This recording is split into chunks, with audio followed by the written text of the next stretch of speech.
And now, the best 60-ish seconds of your week.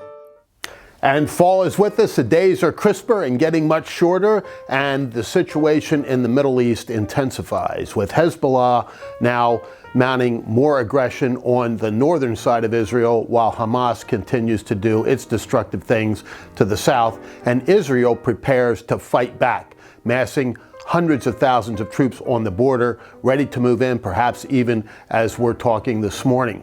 And what we saw in recent days in terms of the anti-Semitic and anti-Israeli actions on the part of the far left here in our country is really horrifying. We saw these missiles coming into a hospital in Gaza, and immediately Representative Tlaib jumps up and blames Israel without any real facts to go on, simply emotion. And as the facts rolled out and it was proven that these were not Israeli missiles, what did her rhetoric do? She doubled down and continued her anti-Semitic screed on levels that are totally and completely unacceptable in a democratic institution like the Congress of the United States. Can you imagine someone during the Second World War standing up and defending the Nazis? Well, bluntly, this isn't much different, and we're getting a lot of it from the left. It's not only Omar and Tlaib, but it's others on the far left of the Democrat Party. Thank God most Democrats don't buy that crap,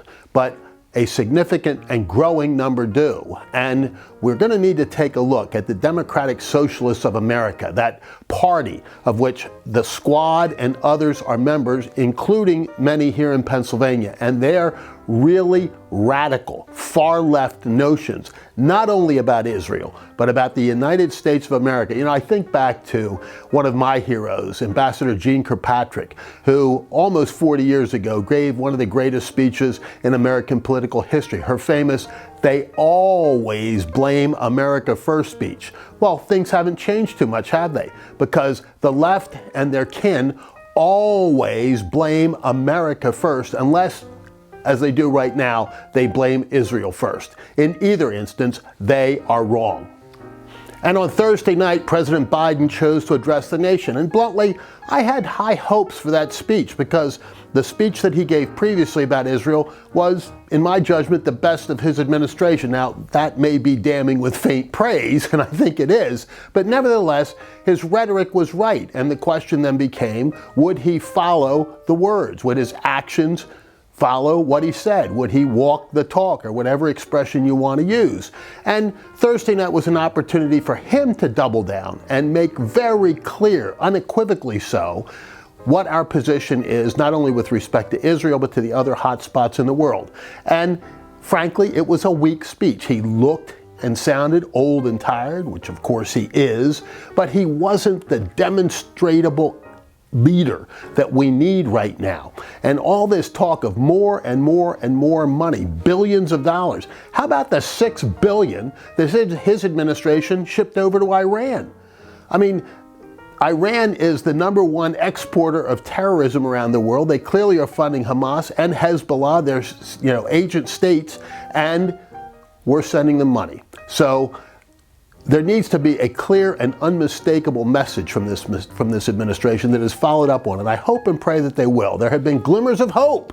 You don't hear me say that about the Biden administration very often, but glimmers of hope on the situation in Israel. And there are a significant number of Democrats in Congress that are standing firm and tall in support of Israel against these really horrific, barbaric, and I say satanic attacks on them by Hamas. And my sincere apologies to Phillies Nation. I want to mention China just a second, but it just dawned on me I'm not wearing my Phillies jersey. I hope I didn't jinx them. But I did want to just mention China, because one of the things that President Biden didn't talk much about on Thursday night was the emerging situation there, where China, communist China, continues to threaten Taiwan. And the question, of course, is, can the United States in any way, shape, manner, or form fight a three-front war? We have a mutual defense pact with Taiwan, and if China goes after them, we are not only morally but legally bound to assist. So there's a lot going on right now, and we need strong leadership, something that is desperately lacking in the White House. And despite the fact that I'm not wearing my Phillies jersey, I am in Red October mode, and the Phils, we don't know what happened last night because we taped this before, but on Thursday night, lost a really, really tough one they should have won. They scored 10 runs the game before, and they can't muster more than 3 hits and a single run on Thursday night in a game that they still should have won. You know, you had Orion coming into a situation, a leverage situation that maybe was too early for him, and then Kimbrel drives us all nuts in the ninth. He pitches well when the score is 10-0. Not so much when it's tied or we're a run ahead. Here's the thing though, those Philly bats have got to come alive again. Only 3 hits on Thursday night after the barrage the game before with 10-run production. And here are some interesting factoids. Bryce Harper has tied the Major League all-time record for 15 home runs in under 50 postseason games. Tied it with who? Some guy named Ruth. That is truly amazing. And Bryce Harper, in addition to holding that really remarkable record with Babe Ruth for 15 homers in under 50 postseason games, held another distinction going into Thursday night's contest. He and Nick Castellanos had 8 homers in 3 games. The first time that's ever been done.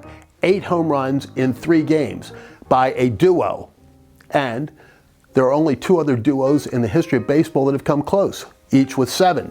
One, Bryce Harper and Nick Castellanos, who had 7 in 2023, and a couple of guys named Gehrig and Ruth, almost a century ago in 1928. That's those fighting Phils for you. Red October continues. We'll hope it's a long and deep run. And 2 sad notes this week. The passing of Susan Summers, every boy's childhood crush, and Burt Young, who played that iconic role in Rocky, the original Rocky film, then had a couple of other notable movies to his credit, including Back to School with Rodney Dangerfield, and his appearances in The Sopranos, a great role actor and an award-winning one for his efforts. May they both rest in peace. And for now, that is the best 60-ish seconds of your week.